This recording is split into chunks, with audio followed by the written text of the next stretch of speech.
Қайырлы күн достар, сіздермен бүгін капустадан дайындалатын кешкі ас немесе түскі асқа дайындалатын тамақ жасаймыз. Дәмі өте керемет, сочный болып шығады. Міндетті түрде жасап көріңіздер. Сіздерге ұнайды деген үміттемін.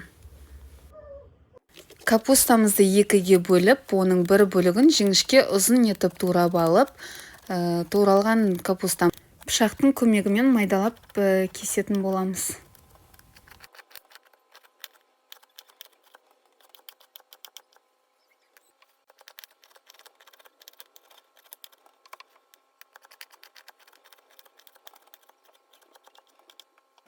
Тауықтың етін түр-түршті етіп кесіп саламыз. Тауықтың етін немесе фарш салсаңыздар да болады, өз қалауыңыз.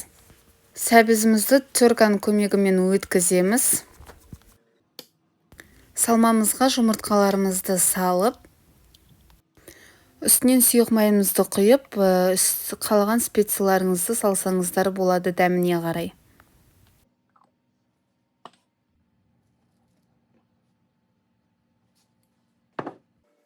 Салмамызды жақсылап араластырып аламыз. Үстінен азғандай су құйып, тағы да бір араластырып аламыз. Формочкамызға салмамызды салып, жайып шығатын боламыз. Үстінен бір помидорды турап, ұзынша етіп, қойып шығамыз. Помидорларымызды қойып болған соң үстінен кішкене сұйық май тамызамыз. Духовкада 220 градуста 30-35 минут пісіріп аламыз. Теркадан сырымызды өткізіп алып, пісіп шыққан соң үстінен сеуіп, қайтадан 5-10 минутқа қойып аламыз.